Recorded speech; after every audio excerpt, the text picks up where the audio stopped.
সুখ কি আমার কপালে আছে? আমার তো কোনো মানুষ খোঁজ নেয়ারই নাই। কেন মা, কি হয়েছে? তোমার বৌমারা কি তোমার সেবা করে না? আমার দুইটা ছেলের বউ, একজনও আমার সাথে থাকে না, আবার ফোন করে খোঁজও নেয় না। কিন্তু তারা না হয় পরের মেয়ে, তোরা দুই ভাইও আমার চিন্তা করিস না। আমি একা একা কিভাবে থাকি, কোনো ব্যবস্থাই তো করিস না। মা, তুমি একদম চিন্তা করো না, আমি তুহিনের সাথে কথা বলে দেখছি কি করা যায়। বেঁচে থাকতে কিছু করিস, মরে গেলে করে তো লাভ নাই। তুহিন, আমরা দুই ভাই বিদেশে থেকে রক্ত পানি করে টাকা ইনকাম করে দেশে বউদের কাছে পাঠাই, আর তারা বাবার বাড়িতে থেকে সেই টাকা নষ্ট করে, আর আমাদের মা একা একা কষ্ট করে। হ্যাঁ ভাইয়া, এটা তুমি ঠিক কথাই বলেছো। এখন এই বউদের কিভাবে মায়ের সেবায় লাগানো যায় সেই প্ল্যান করো। শোন, আমি একটা প্ল্যান আগেই করেছি। আমরা আজ দুই ভাই আজই আমাদের বউদের ফোন করে বলবো, যতদিন তারা বাবার বাড়িতে থাকবে ততদিন আমাদের মাকে তাদের বাবার বাড়িতে 15 দিন করে রাখতে হবে।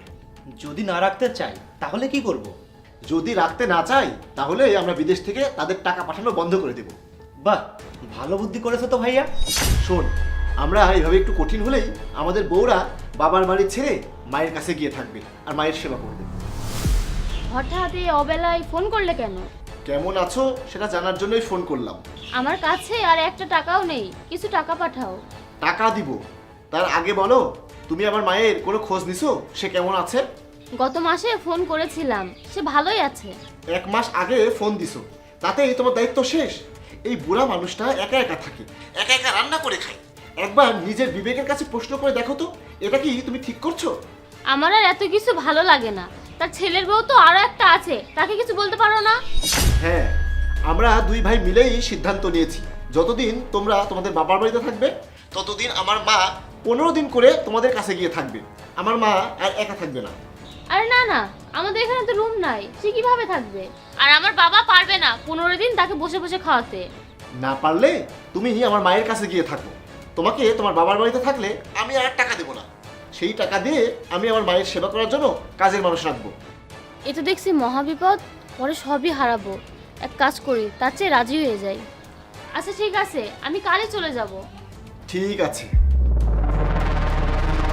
তুমি বাবার বাড়িতে আর কতদিন থাকবা? আজীবন থাকবো। আমার এখানে থাকতে ভালো লাগে, তোমার ওই বাড়িতে থাকতে আমার দম বন্ধ হয়ে যায়। তোমাকে বললাম আমার ভাইকে বিদেশ নিয়ে যাওয়ার কথা, তার কি করলা? নিজের জেলায় বাসি না, তার উপর আবার তোমার ভাইয়ের ভিসা। আচ্ছা ভিসা দেব, আগে কথা শোনো। আমার মা বুড়ো মানুষ, সে একা একা থাকতে পারবে না।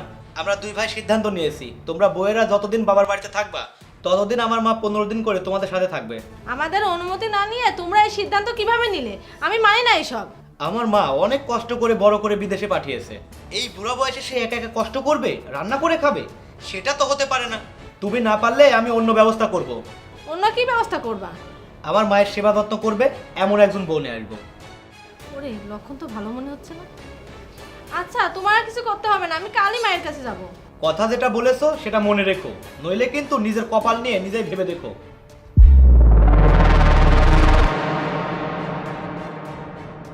মা, আমরা তো কয়েকদিনের জন্য বেড়াতে গিয়েছিলাম, আজ থেকে আমরা এখানেই থাকবো।